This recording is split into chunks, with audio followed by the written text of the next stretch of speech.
الحمد لله نحمده ونستعينه ونستغفره ونؤمن به ونتوكل عليه ونعوذ بالله من شرور أنفسنا ومن سيئات أعمالنا من يهده الله فلا مضل له ومن يضلله فلا هادي له ونشهد أن لا إله إلا الله وحده لا شريك له ونشهد أن سيدنا ومولانا محمدا عبده ورسوله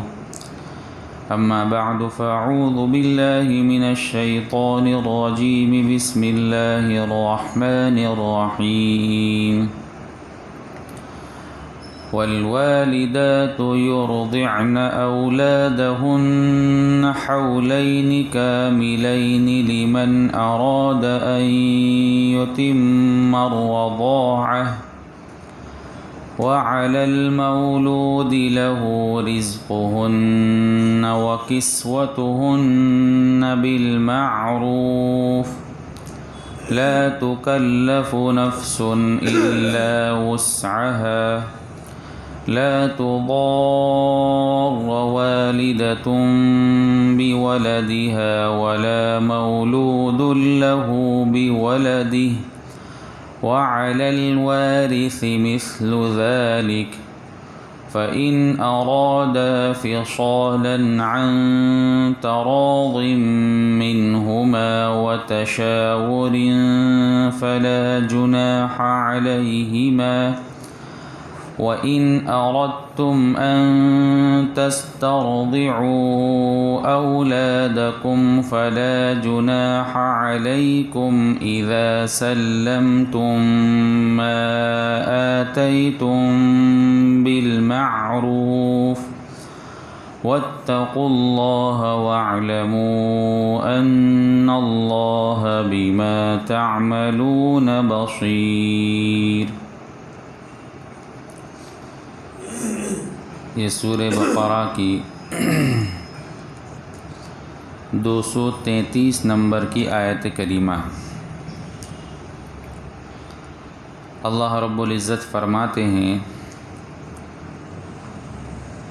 اور مائیں اپنے بچوں کو پورے 2 سال تک دودھ پلائیں۔ یہ مدت ان کے لیے ہے جو دودھ پلانے کی مدت پوری کرنا چاہیں، اور جس باپ کا وہ بچہ ہے اس پر واجب ہے کہ وہ معروف طریقے پر ان ماؤں کے کھانے اور لباس کا خرچ اٹھائیں۔ ہاں، کسی شخص کو اس کی وسعت سے زیادہ تکلیف نہیں دی جاتی، نہ تو ماں کو اپنے بچے کی وجہ سے ستایا جائے اور نہ باپ کو اپنے بچے کی وجہ سے، اور اسی طرح کی ذمہ داری وارث پر بھی ہے۔ پھر اگر وہ دونوں یعنی والدین آپس کی رضامندی اور باہمی مشورے سے 2 سال گزرنے سے پہلے ہی دودھ چھڑانا چاہیں تو ان میں بھی ان پر کوئی گناہ نہیں ہے، اور اگر تم یہ چاہو کہ اپنے بچوں کو کسی انا سے دودھ پلوائیں تو بھی تم پر کوئی گناہ نہیں، جبکہ تم نے جو اجرت ٹھہرائی تھی وہ دودھ پلانے والی کو بھلے طریقے سے دے دو، اور اللہ سے ڈرتے رہو اور جان رکھو کہ اللہ تمہارے سارے کاموں کو اچھی طرح دیکھ رہا ہے۔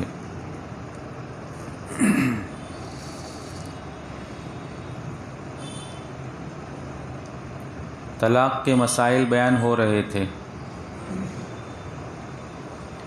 اس سے پہلی والی آیتوں میں طلاق کے مسائل تھے، اس سے بعد والی آیت میں بھی اسی کے کچھ مسائل بیان ہوں گے۔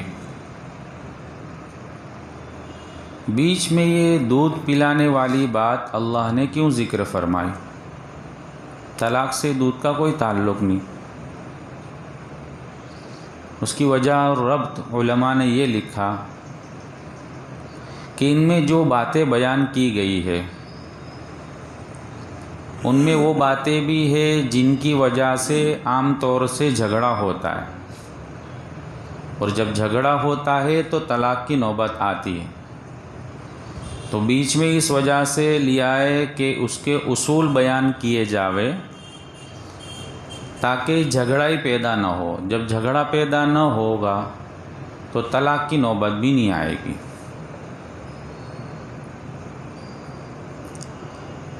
بچے کے لیے جو بچہ پیدا ہوتا ہے اس کے لیے سب سے زیادہ قیمتی چیز اور سب سے زیادہ اچھی چیز وہ ماں کا دودھ ہے۔ ماں کے دودھ سے زیادہ کوئی چیز طاقتور اور بچے کے فائدے کے لیے نہیں۔ اللہ رب العزت نے اس میں اتنی زیادہ طاقت اور اتنی زیادہ فوائد اس میں رکھے۔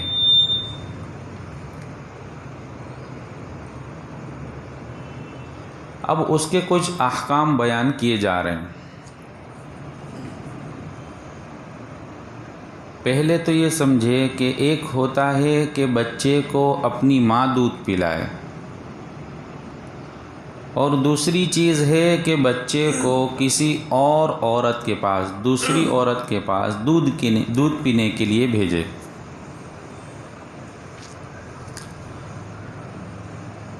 قرآن پاک میں اللہ رب العزت نے حضرت موسیٰ علیہ السلام کا قصہ نقل کیا،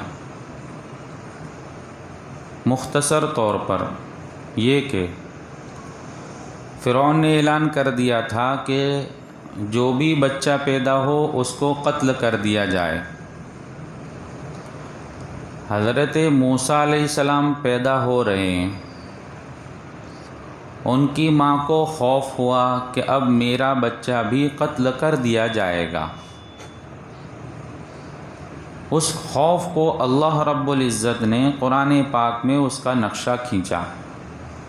وَأَوْحَيْنَا إِلَىٰ أُمِّ مُوسَىٰ أَنْ أَرْضِعِيهِ فَإِذَا خِفْتِ عَلَيْهِ فَأَلْقِيهِ فِي الْيَمِّ وَلَا تَخَافِي وَلَا تَحْزَنِي إِنَّا رَادُّوهُ إِلَيْكِ وَجَاعِلُوهُ مِنَ الْمُرْسَلِينَ۔ حضرت موسیٰ علیہ السلام کی ماں کے دل میں اللہ رب العزت نے یہ بات ڈالی۔ حضرت موسیٰ علیہ السلام کو ایک صندوقچے میں، ایک پیٹی میں رکھ کر اس کو دریا میں ڈال دینے کا حکم دیا۔ حضرت موسیٰ علیہ السلام کو اس طرح دریا میں ڈال دیا جاتا ہے، اور پھر وہ بہتے ہوئے فرعون کے محل کے پاس پہنچتا ہے، اور فرعون کی بیوی اس صندوقچے کو اٹھاتی ہے، اس میں سے بچہ نکلتا ہے۔ واقعہ سنانا ضروری نہیں ہے، ایک اشارہ۔ تو فرعون سے وہ کہتی ہے کہ ہم اس کو بچہ بنا لے، چونکہ ان کی اولاد نہیں تھی۔ پھر وہ دودھ پلانے والی عورتوں کو بلاتی ہے، فرعون کی بیوی آسیہ۔ کوئی عورت کا دودھ حضرت موسیٰ علیہ السلام پی نہیں رہے ہیں، چونکہ اللہ نے وعدہ کیا ہے کہ ہم تیرے بچے کو تیرے پاس واپس لوٹائیں گے۔ پھر عورتوں کی لائن لگ رہی ہے، ساری عورتیں حاضر ہو رہی ہے، چونکہ بادشاہ کے محل کا بچہ ہے۔ حضرت موسیٰ علیہ السلام اپنی ماں کا دودھ پی لیتے ہیں، تو حضرت موسیٰ علیہ السلام کو واپس ان کی ماں کے پاس دے دیا جاتا ہے کہ بھئی اس کو تم دودھ پلاؤ، اور پیسے بھی شروع ہو جاتے، اجرت بھی ملنا شروع ہو جاتی۔ حضرت موسیٰ علیہ السلام کو دریا میں ڈالنے سے لے کر ان کی ماں تک واپس پہنچنے کے اندر کچھ دن گزر جاتے ہیں، 3-4 دن 5 دن، کیونکہ ایسا تو نہیں تھا کہ ابھی ڈالا اور فوراً چلے گئے اور پھر فوراً اٹھا لیا اور پھر فوراً وہ بہتا ہوا گیا، پھر اٹھایا اس کو، پھر اعلان ہوا، پھر عورتیں آئی، تو اس کے اندر کچھ دن نکل گئے۔ علماء نے لکھا ہے کہ یہ 3-4 دن حضرت موسیٰ علیہ السلام کو دودھ نہیں ملا، جس کی وجہ سے ان کی زبان میں لکنت آ گئی، کیونکہ دودھ ایسی چیز ہے ماں کا کہ وہ کچھ دن تک نہ ملے اور اس کے مقابل میں کوئی دوسری چیز بھی نہ ملے تو بچے کو اس طرح کی کچھ بیماریاں ہو سکتی ہے۔ اس میں سے ایک حضرت موسیٰ علیہ السلام کو لکنت والی تکلیف ہوئی۔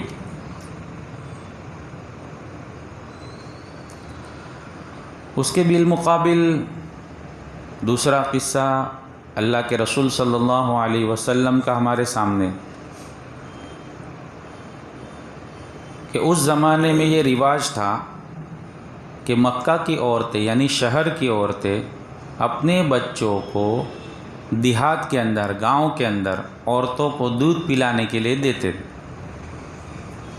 دیہات کی عورتیں، گاؤں کی عورتیں آتی اور شہر میں بچوں کو تلاش کرتی کہ کوئی ہے جو بچہ دیوے تو اس کو ہم لے جاوے ہمارے دیہات میں، گاؤں میں، اور اس کو دودھ پلاوے اور اس کی پرورش کرے۔ بہت سی عورتیں آتی ہے مکۃ المکرمہ میں اور بہت سے گھروں سے بچے لے کر جاتی ہے۔ اسی طرح کا ایک قافلہ آتا ہے جس میں وہ عورت بھی ہے جس نے اللہ کے رسول صلی اللہ علیہ وسلم کو دودھ پلایا، حضرت حلیمہ سعدیہ رضی اللہ تعالیٰ عنہا۔ لیکن اللہ کے رسول صلی اللہ علیہ وسلم چونکہ یتیم تھے اور دودھ پلانے کے لیے اجرت ہوتی ہے، اس کا معاوضہ دینا پڑتا ہے، اور ساری عورتیں اس وجہ سے اللہ کے رسول صلی اللہ علیہ وسلم کو نہیں اٹھا رہی ہے کہ یہ تو یتیم ہے تو کون اجرت دے گا، اس بچے کو دودھ پلانے میں زیادہ پیسے ملنے والے نہیں، اس وجہ سے عورتیں اللہ کے رسول صلی اللہ علیہ وسلم کو چھوڑ دیتی ہے، یہاں تک کہ حضرت حلیمہ سعدیہ بھی چھوڑ دیتی۔ لیکن جب واپس جانے لگتے ہیں تو ساری عورتوں کے پاس بچے ہیں، حضرت حلیمہ سعدیہ کے پاس بچہ نہیں ہے، تو وہ شوہر سے مشورہ کرتی ہے کہ کیا کرنا چاہیے، سب عورتیں بچے لے کر جا رہی ہے اور ہم خالی ہاتھ واپس جائیں گے، تو چلو ہم ایک کام کرتے ہیں، اس یتیم بچے کو ہی لے لیتے ہیں تاکہ ایسا تو نہ ہو کہ خالی ہاتھ گئے، اور پھر واپس آتی ہے اور اللہ کے رسول صلی اللہ علیہ وسلم کو لے جاتی ہے۔ تو ایک طریقہ تو یہ ہے کہ خود ماں دودھ پلاوے، اور دوسرا طریقہ یہ ہے کہ کسی عورت کو، چونکہ اس زمانے میں عام طور سے یہ رواج تھا، اور گاؤں کی عورتیں، دیہات کی عورتیں عام طور سے مضبوط ہوتی ہے، اور مضبوط عورت جب بچے کو دودھ پلائے گی تو بچہ بھی مضبوط بنے گا۔ اللہ رب العزت نے اس کے کچھ احکام یہاں بیان فرمائے۔ پہلا حکم بیان کیا کہ ماں باپ کے لیے، ماں کے لیے بچے کو کتنی مدت تک دودھ پلانا چاہیے۔ دودھ پلانے کی مدت وہ یہاں 2 سال مقرر فرمائی۔ تو ایک بچے کو زیادہ سے زیادہ 2 سال دودھ پلایا جائے، لیکن دوسری آیات میں اللہ رب العزت نے 30 مہینے یعنی 2.5 سال کا ذکر بھی فرمایا ہے کہ بچے کو 2.5 سال تک بھی دودھ پلا سکتے ہیں۔ 2.5 سال کے بعد بالاتفاق بچے کو دودھ پلانا حرام ہے۔ 2.5 سال اگر اس 2 سال کے اندر، اس 2.5 سال کے اندر اگر کوئی دوسری عورت بچے کو دودھ پلاتی ہے تو وہ رضاعت والی کہی جائے گی، رضائی ماں کہی جائے گی، اور رضائی ماں اس کے احکامات بھی وہ ہے جو حقیقی ماں کے ہیں. یعنی جس طرح حقیقی ماں سے یا اس کی اور اولاد سے نکاح نہیں کر سکتے، اسی طرح رضائی ماں سے اور اس کی دوسری اولاد سے نکاح نہیں کر سکتے. ایک بچے نے اگر کسی دوسری عورت کا دودھ پیا تو اس عورت کے جو دوسرے بچے ہیں وہ بچے اس بچے کے بھائی بن جائیں گے، بہن بن جائیں گے، رضائی بھائی رضائی بہن. جس طرح اپنی حقیقی بہن سے نکاح نہیں ہو سکتا، اسی طرح رضائی بہن سے بھی نکاح نہیں ہو سکتا. تو پہلی چیز تو یہ بتلائی کہ 2 سال تک دودھ پلایا جاوے. دوسری چیز، جس بچے کو ماں دودھ پلا رہی ہے یعنی حقیقی ماں، تو وہ ماں اس دودھ پلانے کا معاوضہ اپنے شوہر سے مانگ سکتی ہے کہ نہیں مانگ سکتی؟ کیونکہ جو دوسری عورت ہے جو دودھ پلا رہی ہے وہ اس دودھ پلانے کا معاوضہ اور اس کی اجرت مانگ سکتی ہے اور اس کو دینا چاہیے. تو اسی طرح وہ ماں جو حقیقی ہے جس نے بچے کو جنا ہے، وہ ماں، اس کے بارے میں فرمایا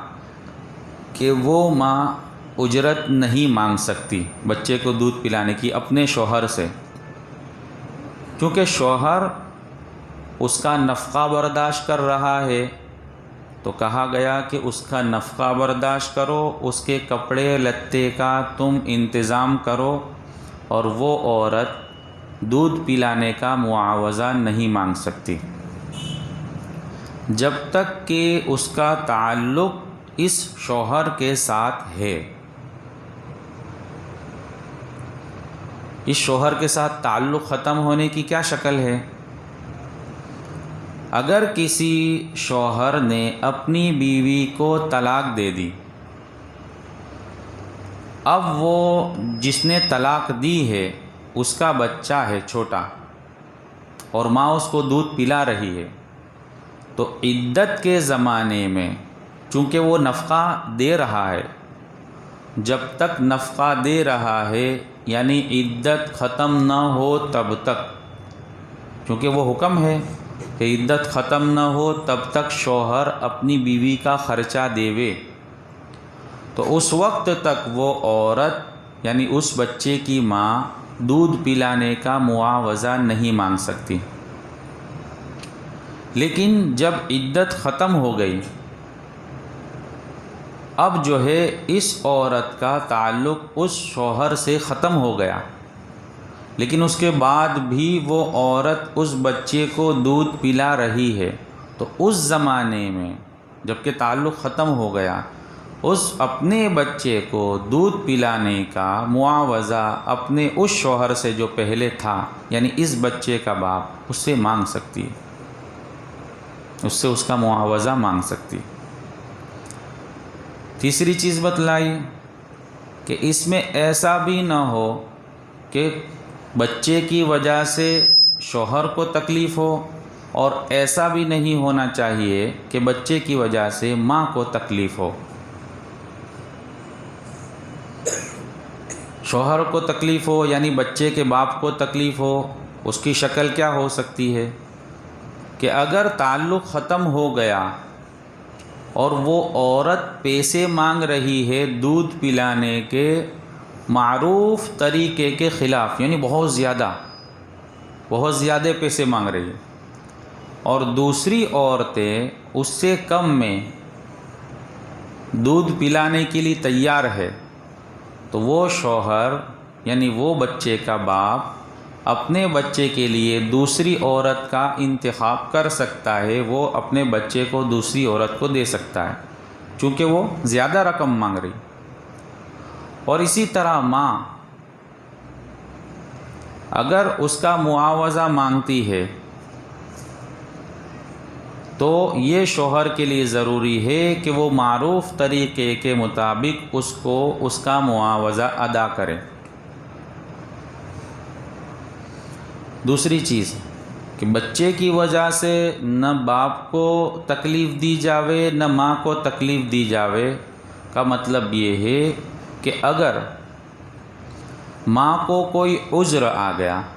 کوئی تکلیف آ گئی جس کی وجہ سے دودھ نہیں آ رہا ہے یا دودھ نہیں پلا سکتی، تو اب شوہر کو کہا گیا کہ اپنے بچے کے لیے، چونکہ ماں کو دودھ نہیں آ رہا ہے، اپنے بچے کے لیے دوسری عورت کا انتخاب کرے، اپنے بچے کے لیے دودھ کا انتظام کرے، اور ماں کو تکلیف نہیں دی جائے گی، یعنی اس پر زبردستی نہیں کی جائے گی کہ میں تو اپنے بچے کے لیے دوسری عورت کو منتخب نہیں کروں گا، تجھے ہی پلانا ہے، کچھ بھی ہو جائے تو کچھ بھی کر۔ تو ایک بچے کی وجہ سے نہ ماں کو تکلیف دی جاوے نہ باپ کو تکلیف دی جاوے۔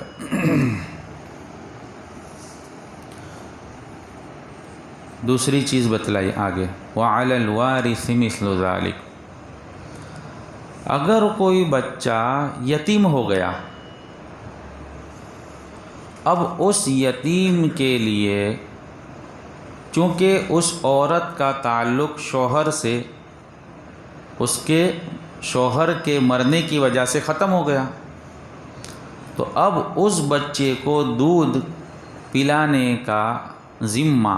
اور اس کی ذمہ داری کس پر آئے گی؟ اللہ فرماتے ہیں وَعَلَى الْوَارِثِ مِثْلُ ذَلِكَ، کہ اس بچے کے ورثاء کے اوپر اس بچے کے دودھ پلانے کی ذمہ داری آئے گی، اس کا نفقہ برداشت کرنے کی ذمہ داری آئے گی۔ اس کے وارث وہ ہے کہ اگر یہ بچہ مر جاوے اور اس کے پاس کچھ مال ہے، تو اس مال میں سے کن کن لوگوں کو میراث ملے گی، تو جن جن لوگوں کو میراث مل سکتی ہے اس بچے کے مرنے پر، انہی لوگوں کے ذمے ضروری ہے کہ اس بچے کا نفقہ برداشت کرے اور اس کے لیے دودھ کا انتظام کرے۔ جیسے مثال کے طور پر اس کی ماں ہے، اس کے دادا ہے، کہ اگر ایک بچہ مر جاتا ہے اور اس کے پاس کچھ مال ہے، اس کے پاس تو کچھ مال ہے کا مطلب یہ ہے کہ اس کو کسی نے ہدیے کے طور پر دے دیا تھا، وہ کمانے تو گیا نہیں، ابھی چھوٹا بچہ ہے، لیکن کبھی ایسا ہوتا ہے جس کی شکل اس طرح لکھی ہے کہ بچہ پیدا ہی ہوا کروڑ پتی، بچے کے نانا نے کہہ دیا تھا کہ اگر میرا نواسا پیدا ہوا تو یہ پراپرٹی میرے نواسے کے نام پر۔ اب بچہ جیسے ہی پیدا ہوا اس کی پراپرٹی ہو گئی، کمانے نہیں گیا لیکن اس کے پاس مال آ گیا۔ اب وہ بچہ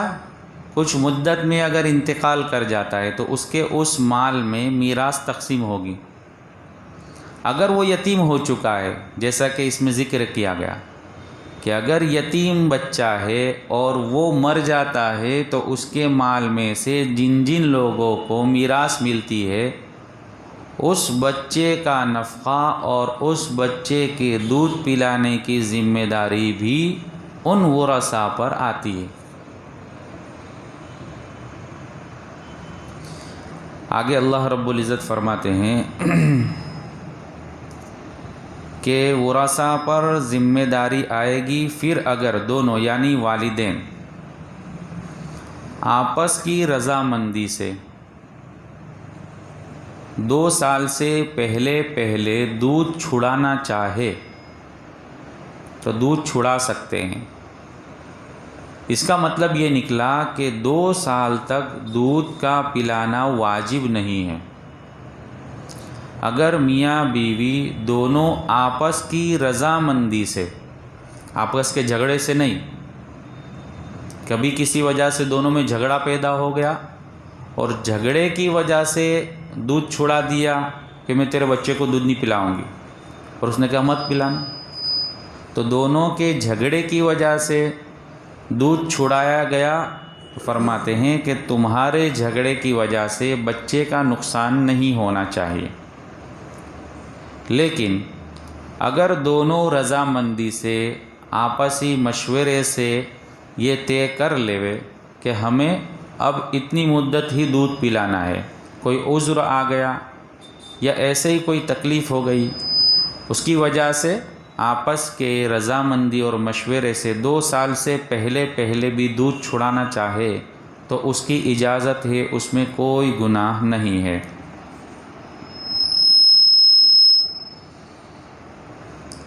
اور اسی طرح دائی کا حکم بیان فرمایا کہ اگر تم اپنے بچے کو کسی دائیں کو کسی دودھ پلانے والی کو اگر دینا چاہو تو اس کی بھی اجازت ہے، لیکن اس کے لیے جو اجرت اور جو معاوضہ متعین کیا جائے اس معاوضے کو پورا ادا کرو۔ ایسا نہیں کہ دودھ پلا دیا، اب زمانہ ختم ہو گیا، اب اس کی رقم دینے میں ٹال مٹول کر رہے ہیں، اس میں کمی کر رہے ہیں، اس طرح کرنے کی اجازت نہیں، بلکہ جو متعین ہوا ہے پوری رقم اس عورت کو، دودھ پلانے والی کو ادا کرو۔ اللہ رب العزت عام طور سے جو عادت ہے کہ ایسے قانون اور احکامات کو بیان فرمانے کے بعد تقوی کی طرف، اللہ سے ڈرنے کی طرف اللہ متوجہ فرماتے ہیں، تو یہاں بھی فرمایا کہ اللہ سے ڈرتے رہو، واتقوا اللہ واعلموا ان اللہ بما تعملون بصیر، اللہ تمہارے سارے کاموں کو اچھی طرح جانتا ہے، دیکھ رہا ہے۔ اسی طرح طلاق کے اور مسائل کچھ بیان کیے گئے۔ والذین یتوفون منکم ویذرون ازواجا یتربصن بأنفسهن 4 أشهر وعشرا فإذا بلغن أجلهن فلا جناح عليكم فيما فعلن في أنفسهن بالمعروف والله بما تعملون خبير۔ اور تم میں سے جو لوگ وفات پا جائیں اور بیویاں چھوڑ کر جائیں تو وہ بیویاں اپنے آپ کو 4 مہینے اور 10 دن انتظار میں رکھے گی، پھر جب وہ اپنی عدت کی میعاد کو پہنچ جائے تو وہ اپنے بارے میں جو کارروائی مثلاً دوسرا نکاح قاعدے کے مطابق کریں تو تم پر کچھ گناہ نہیں، اور جو کچھ تم کرتے ہو اللہ اس سے پوری طرح باخبر ہے۔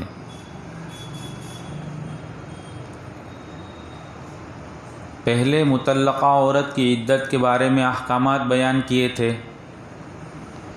کہ جس عورت کو طلاق دی گئی ہو اس عورت کی عدت کیا ہے، اس کے احکامات بیان ہو چکے۔ اس جگہ اس عورت کی عدت کا حکم بیان ہو رہا ہے جس کا شوہر انتقال کر گیا۔ فرمایا کہ وہ عورت جس کا شوہر انتقال کر گیا ہو وہ عورت اپنے آپ کو 4 مہینے 10 دن تک عدت میں رکھے گی۔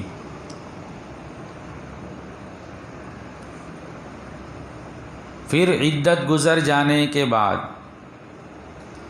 وہ اگر خود